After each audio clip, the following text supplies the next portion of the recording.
Hello my dear student, मैं शालिनी और मेरे चैनल स्टडी विद शालिनी में आपका स्वागत है।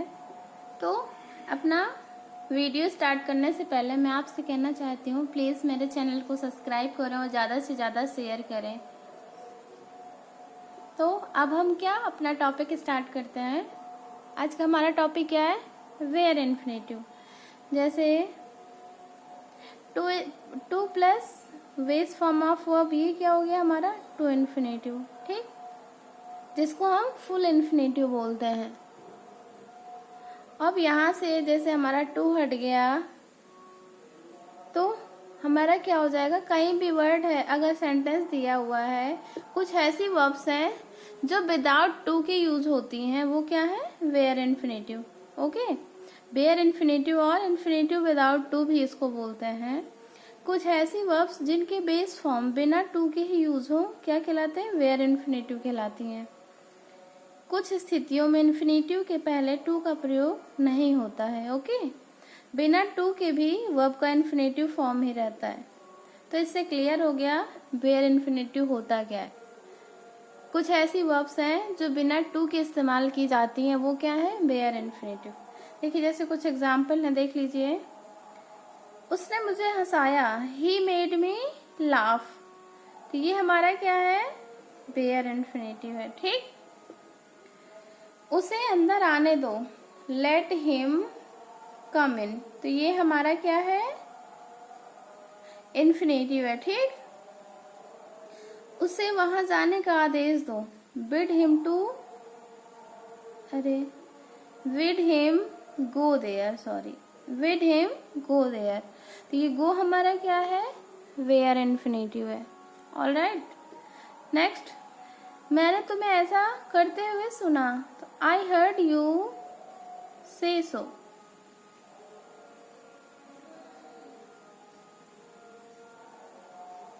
ये हमारा क्या है? वेयर इन्फिनेटिव है। ओके, तो समझ में आ गया। कुछ ऐसी वर्ब्स होती हैं जो विदाउट टू यूज होती हैं, वो वेयर इन्फिनेटिव कहलाती हैं। तो इन्फिनेटिव विदाउट टू का प्रयोग मॉडल ऑक्सिलरीज वर्ब जैसे can, could, shall, should, may, might, will, would, must आदि के बाद नहीं होता है।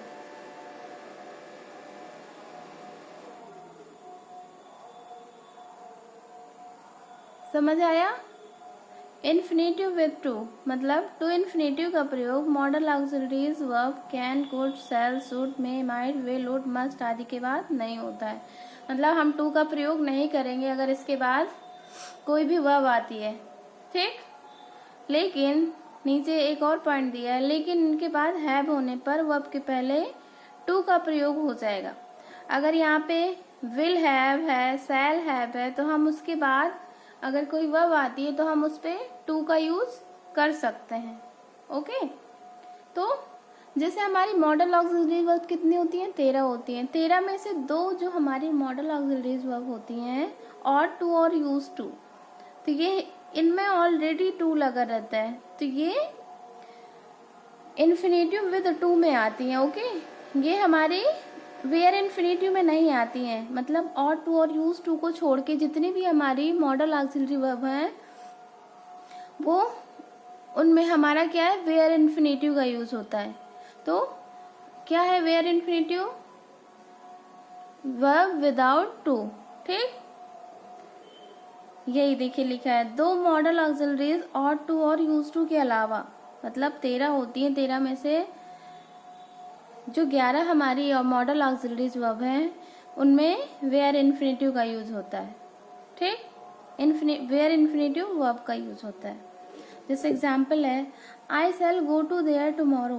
तो यहाँ पे देखिए, ये हमारा मॉडल ऑक्सिलरी वर्ब आया ना, तो इसके बाद हमने क्या लिखा? To go.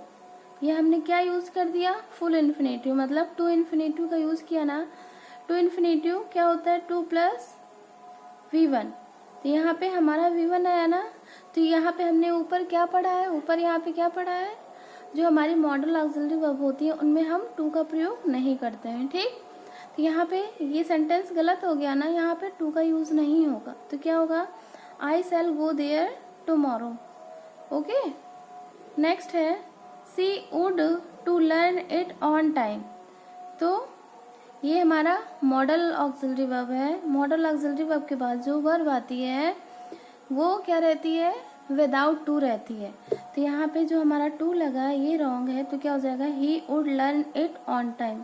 ओके स्टूडेंट, कुछ और एग्जाम्पल है, इससे और क्लियर हो जाएगा। I shall have to go there tomorrow. एक पॉइंट हमने क्या पढ़ा था, अगर मॉडल ऑक्सिलरी वर्ब के बाद हैव का यूज हो जाता है तो हम टू का प्रयोग करते हैं। तो यहाँ पे क्या आया है, आई शैल के बाद मॉडल ऑक्सिलरी के बाद हैव का यूज हुआ है, तो हम यहाँ पे टू गो कर सकते हैं। तो यहाँ पे क्या इन्फिनेटिव का यूज हो गया ना, फुल इन्फिनेटिव। तो ये वाला हमारा क्या है, सही है। अगर यहाँ पे हैव नहीं होता, आई शैल टू गो देयर टुमारो होता, तो ये क्या हो जाता, हमारा रॉन्ग हो जाता। Rohan use to come here, क्योंकि जो हमारा यूज टू और क्या था, यूज टू एक और है, यूज टू और क्या था, और टू, हाँ सॉरी, यूज टू और जो और टू होता है वो उनमें ऑलरेडी टू रहता है। तो इनमें हम Rohan use to come here, तो हम इसका टू नहीं हटा सकते क्योंकि ये ऑलरेडी इसके साथ ऐड रहता है। ओके, कुछ वर्ब्स हैं जो हमारी बेयर इन्फिनेटिव वर्ब की तरह यूज होती हैं, जैसे मेक हो गया, see, hear, notice, watch, let, bid, behold के बाद ऑब्जेक्ट प्लस V1 का प्रयोग किया जाता है। ओके, मतलब यहाँ पे हम दो वर्ब आएंगी, ठीक है, दो वर्ब आएंगी, जो दूसरी वर्ब आएगी, जो ऑब्जेक्ट के बाद एक और वर्ब आएगी, तो वो क्या रहेगी, विदाउट टू रहेगी। देखिए जैसे लिखा है, I saw him cross the road,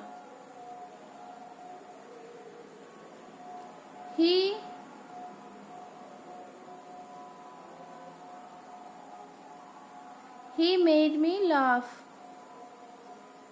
I heard you say so, with him go there। ठीक है, विद के बाद जो वर्ब आए तो यहाँ पे टू गो नहीं हुआ, और ये जो वर्ब्स हैं ये भी हमारी क्या है, बेयर इन्फिनेटिव है।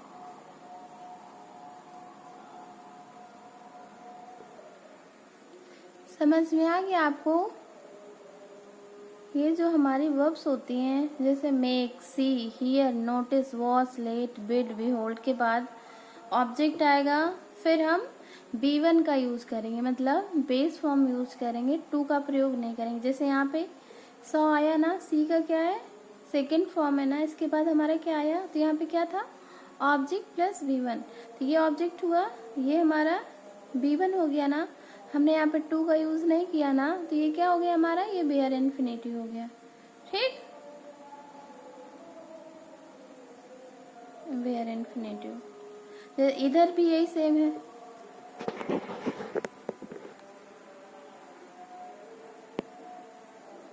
इधर भी यही सेम है, ही मेड मी लाफ, ठीक, क्या हो गया, मेड आया, इसके बाद ऑब्जेक्ट, ऑब्जेक्ट के बाद V1, तो ये हमारा क्या है, bare infinitive. I heard you say so, ये हमारे क्या है, bare infinitive. Bid him go there, ये क्या है, bare infinitive. Okay student, next point देखते हैं। लेट से शुरू होने वाले वाक्यों में टू का प्रयोग नहीं होता है। हमारे जो लेट वाले वाक्य होते हैं, जाने दो, आने दो, खाने दो, जो रहता है उनमें क्या रहता है, हम टू का यूज नहीं करते। जैसे लेट हिम कम इन हुआ, यहाँ पे टू कम इन नहीं हुआ, तो ये हमारे क्या हो गया, वेयर इन्फिनेटिव। यहाँ पे लेट यूज हुआ ना, लेट के बाद जो भी वर्ब आएगी वो हमारी वेयर इन्फिनेटिव रहेगी। ठीक है, कुछ वर्ड्स जिनमें हम वेयर इन्फिनेटिव का यूज करते हैं, जैसे वुड रेदर आ जाए, रेदर देन आ जाए, नथिंग बट आ जाए, हैड बेटर आ जाए, हैड रेदर, सूनर देन के बाद आने वाले वर्ब के पहले टू का प्रयोग नहीं किया जाता है। मतलब इसके बाद जो भी वर्ब आएगी उसके पहले हम टू का प्रयोग नहीं करेंगे। ठीक, जैसे एग्जाम्पल है, समझ में आया? कुछ हमारे वर्ड्स हैं जो उनके बाद जो वर्ब आएगी उसके पहले हम टू का प्रयोग नहीं करेंगे। जैसे क्या है, he would rather sleep than to read. यहाँ पे हमारे जो टू रीड आया रॉन्ग है ना, क्योंकि हमने पढ़ा वुड रेदर। वुड रेदर के बाद जो भी वर्ब आएगी वो हमारा क्या होगा, वेयर इन्फिनेटिव में रहेगा। तो इसका सही क्या होगा, he would rather sleep than read. Okay, next है Aslam had better to go there. तो ये जो यहाँ पे टू गो देयर है, ये तो हमारा क्या है, टू प्लस इन्फिनेटिव है ना। तो हमने पढ़ा would rather rather than had better के बाद जो भी हमारी वर्ब आती है वो वेयर इन्फिनेटिव में रहती है। तो यहाँ पे क्या हो जाएगा, Aslam had better go there. Next है he would rather write than to read. तो ये जो हमारा है इन्फिनेटिव की तरह यूज हुआ है, बट यहाँ पे वुड रेदर आया है। तो वुड रेदर के बाद जो भी वर्ब होती है वो वेयर इन्फिनेटिव रहती है। तो क्या हो जाएगा, he would rather write than read. Okay my dear student, I hope आप लोगों को वेयर इन्फिनेटिव क्लियर हो गया होगा। तो आज हम अपने क्लास को यही ख़त्म करते हैं। So thank you all of you, और प्लीज़ मेरे चैनल को सब्सक्राइब करें और शेयर करें। Thank you all of you.